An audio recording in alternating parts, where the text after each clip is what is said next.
Today, I want to share with you just a few excerpts from one of my very, very favorite authors.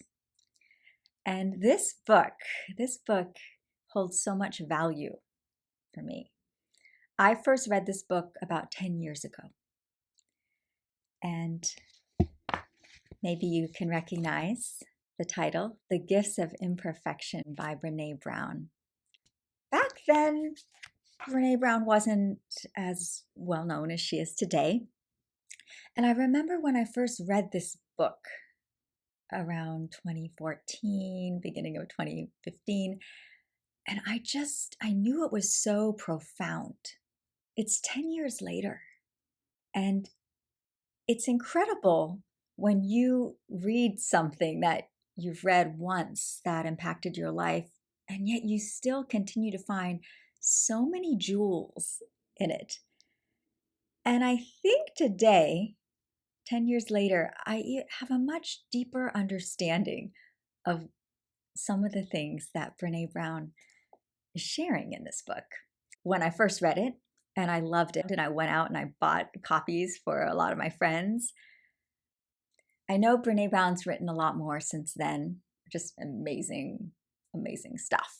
Braving the Wilderness, another favorite, Daring Greatly, just a ton of good stuff. But I wanted to share with you today just a few excerpts from this book, The Gifts of Imperfection. Courage sounds great, but we need to talk about how it requires us to let go of what other people think. And for most of us, that's scary. Compassion is something we all want, but are we willing to look at why boundary setting and saying no is a critical component of compassion? Are we willing to say no, even if we're disappointing someone? Belonging is an essential component of wholehearted living, but first we have to cultivate self-acceptance. Why is this such a struggle? And so that's the question that I wanted to pose to you. Why is this such a struggle? We want the benefits of an authentic life because we know that by living more authentically, it will impact so many areas of our lives in a positive way. We'll have more energy.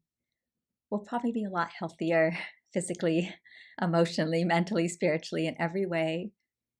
We'll have deeper bonds and deeper connections. There are so many wonderful things about living honestly and authentically. And yet, what's the struggle? Why is it so hard? Why is it so hard? Why does it require so much courage? Courage, it's a habit. Couraging, being committed to take those steps and to cultivate those habits of showing up authentically, of boundary setting, of being willing to say no and disappoint others in the process. Why the struggle? If it wasn't such a struggle, we'd all be doing it. If it wasn't such a struggle, it would be so easy to prioritize our own self-care needs and our wellness. And there would be just wonderful mutual respect each time we do it. And yet that's not the case. Not only is it hard for the person who's setting healthy boundaries, it's hard for others to accept and respect those healthy boundaries. And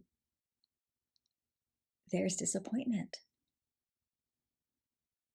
And it takes a lot of courage to make decisions that you know are disappointing others. takes a lot of courage because you know that what you're risking could be a sense of belonging. And here's the question to ask yourself.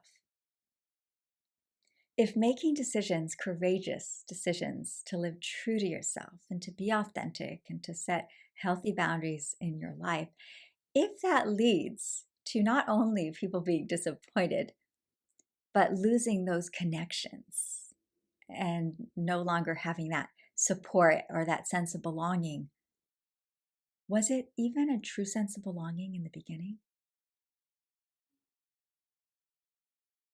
This is the question I want to pose to you today.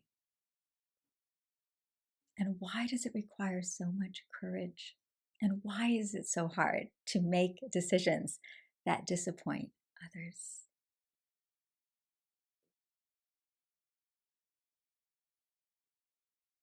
And here we have to embrace our shared humanity. And often it's so hard and scary and requires so much courage because setting boundaries and living true to ourselves has consequences. It's not just a one-time decision. It's a decision every day to show up and live true to ourselves, to show up and be willing to have the courage to live true. And when there's a real no, to communicate that no and be willing to disappoint others in the process.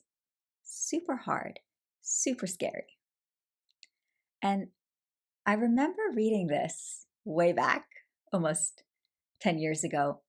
Today, that paragraph has even just so much more significance to me. And I really understand now what Brene Brown is talking about and why it's such a struggle. And all the fears that we come up against. In her work and researching shame, there can be a whole lot of shaming when somebody decides to live true to themselves. We can say we don't care, but we're human. And the only way to not care is to armor up. It hurts if making a decision disappoints someone to the point that there's shame involved and there's rejection. That's really hard. Why the struggle? We can talk about it. Oh, it's such a wonderful thing and it's so important and everybody knows we need to live with these healthy boundaries. We need to prioritize our self-care needs so that we can have more to give to others. We all know this. We've all heard this a lot more over these past 10 years than when Brene Brown wrote this book. And she even admits that others have done more research on this. Since we know that there are so many amazing benefits from living authentically, since we know that when we are free to say a no, when it really is a no in our body, because we know we're saying yes to some really wonderful things, yes to better health, yes to deeper connections, yes to more authentic joy, feeling more alive in our lives. And yet, why the struggle? This is no little stuff. This is really big stuff because we crave belonging. And if it somehow impacts our feeling, that sense of belonging, we might not feel so safe. So it can feel very scary. If you find yourself in the midst of this struggle, the struggle to have courage, as you're setting healthy boundaries in your life, as you're learning to say no and disappoint others. I just want to tell you that none of us can do this on our own. We need the support of others in our lives when we are making these decisions, when we are encouraging. We need to have the support of others in our lives. And it continues. So why the struggle? Why is this such a struggle? Before I start writing, I always ask myself, why is this book worth writing? Ironically, I think the most valuable contribution that I can make to the ongoing discussions about love, belonging, and worthiness stems from my experience as a shame researcher. Coming at this work with a full understanding of how the shame tapes and gremlins keep us feeling afraid and small allows me to do more than present great ideas. This perspective helps me share real strategies for changing our lives.